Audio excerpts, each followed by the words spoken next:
I've been seeing a lot of posting from some of my athletes lately on more of the mental and emotional side of things that I've been working on with them.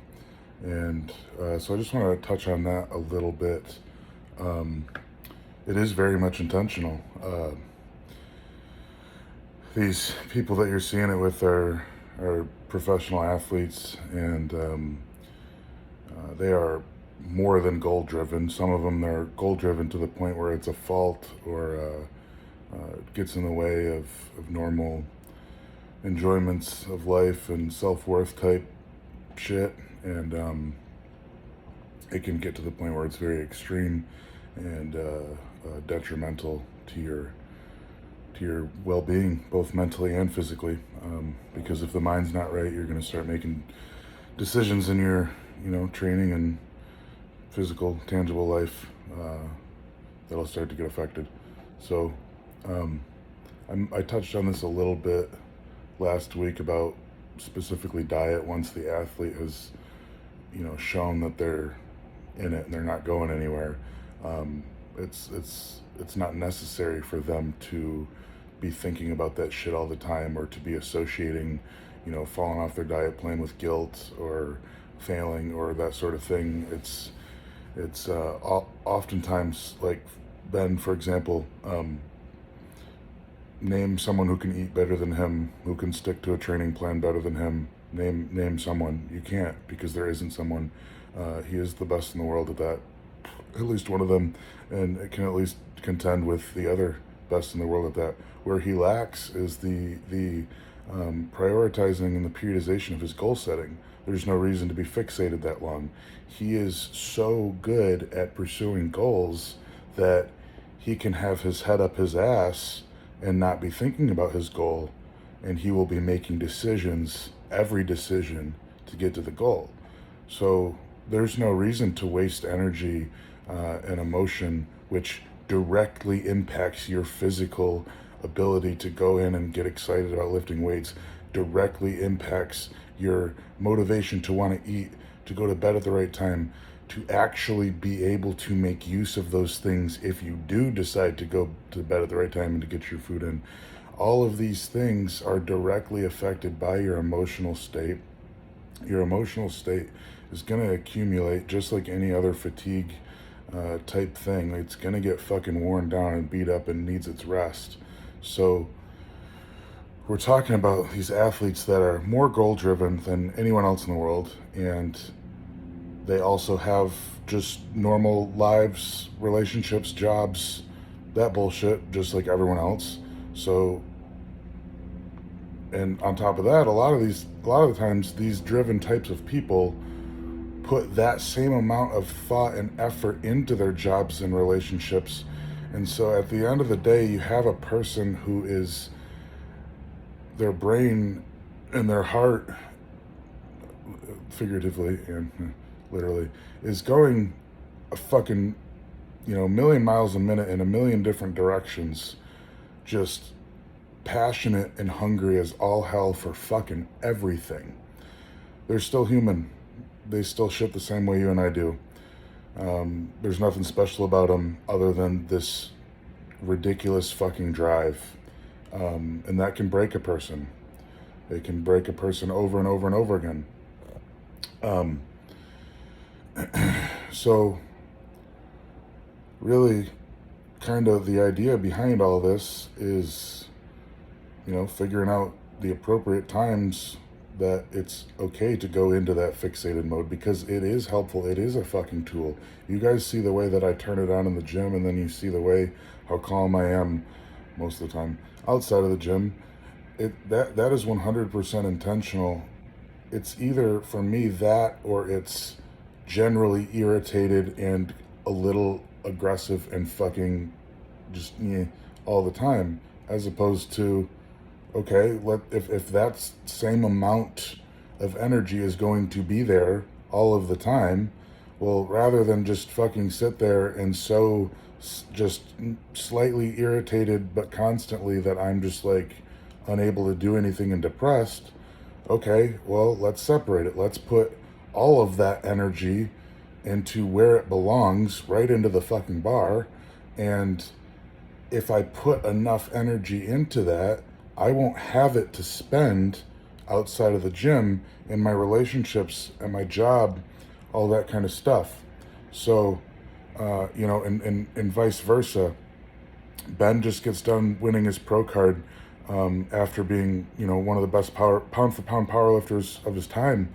Um, he doesn't need to be in the laser fixated mode, uh, you know, directly the fucking next couple weeks after that, right? Um, um, it's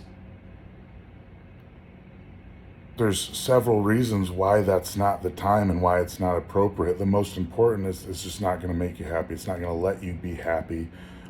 If there's always uh, that next thing, and there should be that next thing, but there should be a separation between it, because the psychological effects of that huge high of getting done with the competition, regardless of the results, is enormous enough in itself to put you in a weird mental state where you're not fully capable of coming up with your best ideas in that short time afterwards. You're extremely tired, and you're coming down from a really long-term drastic drop of a fucking high to low. Um, add hormones on top of that if you're one of those athletes, but even not, like, that's the least of your worries. Um, let's think. you know, uh, then add the actual results on top of that, the winning, the defeat, right? The disappointment, the excitement, that on top of the already stuff that is automatically going to be there is fucking enormous. Um, so you really have to take into account how these things affect the athlete, day to day, week to week, year to year, um, and see, like, oh, wow, this person has just been like fucking on it for years. Like, that's amazing. Like, what's so special about them? Nothing is special about them. They chose to focus on that thing for that amount of time, and at one point or another, um, it's going to end. And some people are gifted enough, just like with genetics in a sport physically, they might be gifted enough, emotionally, or so fucking physically that they didn't have to put as much as emotion into it as your normal person, and so they just never got that buildup. There's so many different ways that it can happen, but the point is that the emotional state is a capacity and a variable that should be taken into account as importantly, if not more importantly, than the diet phasing, the supplement phasing, the physical training phasing, the movement optimization phasing, the competition peaking, off season, all that type of stuff. It is 100% going to be one of your main drivers behind all that. Um, and I what I've noticed the most in these last couple of years in strength sports is that I will meet these high level athletes that are really, really high up and world class in their sport, and they are struggling with, in my mind, when I come from wrestling, a sport that's been developed for years more than strength sports, organized anyways, in its modern form.